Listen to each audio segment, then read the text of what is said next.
আমি ওনার সামনে বলতেছি, প্রশংসা করব না, মানে উনি হচ্ছে আমাদের আরামবাগের মধ্যে এমন একটা জেন্টলম্যান, উনারে যে এতবার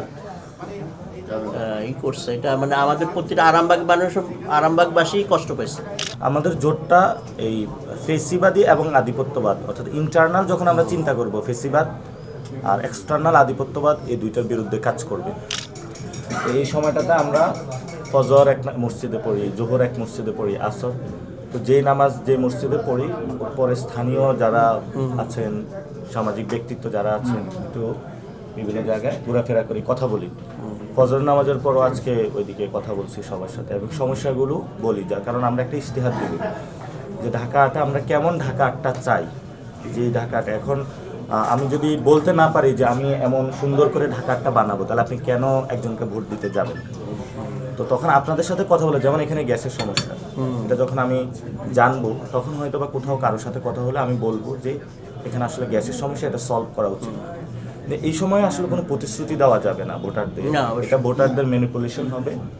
বাট সমস্যাগুলো যখন জানবো, এগুলো তো রিটার্ন করে তারপরে বলতে পারবো যে এই সমস্যাগুলো সমাধান। আমাদের এখানে পানিরও সমস্যা আছে, কিছু কিছু গলির ভিতরে পানিরও সমস্যা, এবং আমরা এই পাম্পটা দিয়েছি আপনার প্রায় 20 বছর হয়ে গেছে অলরেডি। এটার লেয়ার অনেক নিচে নেমে, দুইবার আবার করতে হয়েছে, নিচে নামাইতে হয়েছে।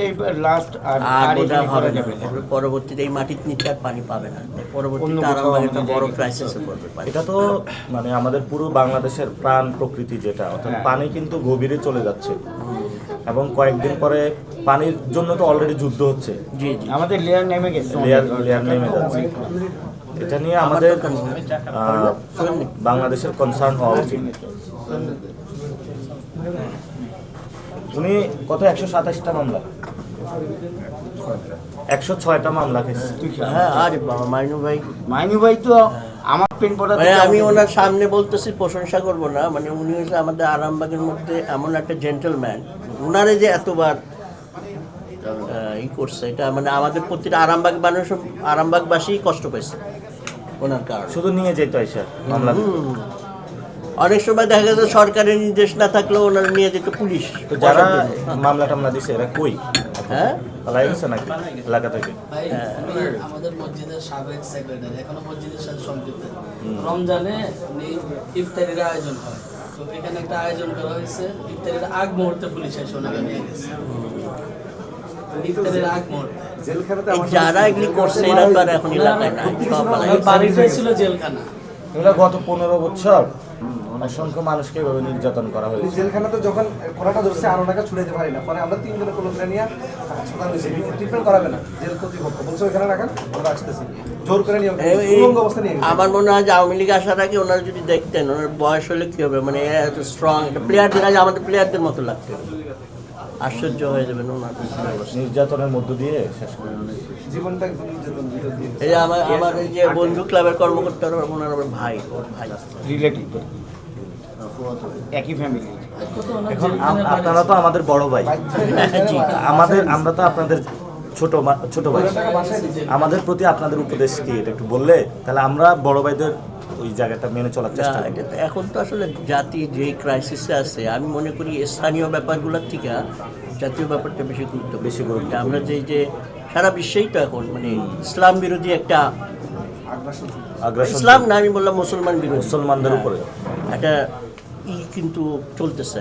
তার মধ্যে আমার ধারণা, আমি যদি ভুল না করে থাকি, যে ইসরায়েলের পর সর্বোচ্চ বেশি নির্যাতন হয় মুসলমান ইন্ডিয়া আমাদের চতুর্দিকে ঘেরা। এটার জন্য আমাদের জন্য একটা রিস্ক। এখানে এখন আমি মনে করি ভারত বিরোধী একটা স্ট্রং সরকার হওয়া উচিত। আমাদের জোটটা এই ফেসিবাদী এবং আধিপত্যবাদ, অর্থাৎ ইন্টারনাল যখন আমরা চিন্তা করব ফেসিবাদ আর এক্সটার্নাল আধিপত্যবাদ, এই দুইটার বিরুদ্ধে কাজ করবে। এবং আমি ঢাকা বিশ্ববিদ্যালয়ে যখন ছিলাম, আমি একদিন সব সংগঠনের কাছে গিয়েছিলাম যে একদিনে সীমান্তে 12 জন মারছে। আমি ক্লাস থেকে বের হয়েছি, বের হওয়ার পরে চিন্তা করলাম এটা তো ঠিক না, তাহলে প্রতিবাদ করা উচিত এটা বাংলার। কারণ ও যদি আজকে 12 জন সীমান্তে মারতে পারে, কালকে ঢাকায় এসে আমার মারবে, বর্ডার যদি না থাকে। পরে আমি রাজু ভাস্কর্যে বসে গিয়েছিলাম একা 54 দিন বসেছিলাম, একা প্রতিবাদ করেছি। প্রায় 2 লক্ষ মানুষের সাথে কথা বলেছি এবং তখন বুঝেছি যে আমাদের নদীর সমস্যা, যে পানি লেয়ার যে চলে যাচ্ছে, নদীতে পানি নেই, নদীতে পানি থাকলে না ঠিক থাকবে। তারপরে হলো আমাদের বাণিজ্যের অসমতা, ট্রানজিট, তারপরে অনেক চুক্তি যেগুলো এখনও বাংলাদেশ জানে না, বিভিন্ন জায়গায় ভারতের সাথে যে চুক্তিগুলো হয়েছে। তারপরে হলো আপনার সীমান্তে মানুষ মানে, অর্থাৎ আমাদের কাঁটা তার দিয়ে চারপাশ দিয়ে আমাদের বদ্ধ করে রাখছে। আমাদের বঙ্গোপসাগর ছাড়ার উপায় নেই। হ্যাঁ বঙ্গোপসাগরে মরার চেয়ে তো হ্যাঁ, প্রতিরোধ করা হবে। প্রতিরোধ করে মরা ভালো। আমাকে আজকে ইন্ডিয়ান একজন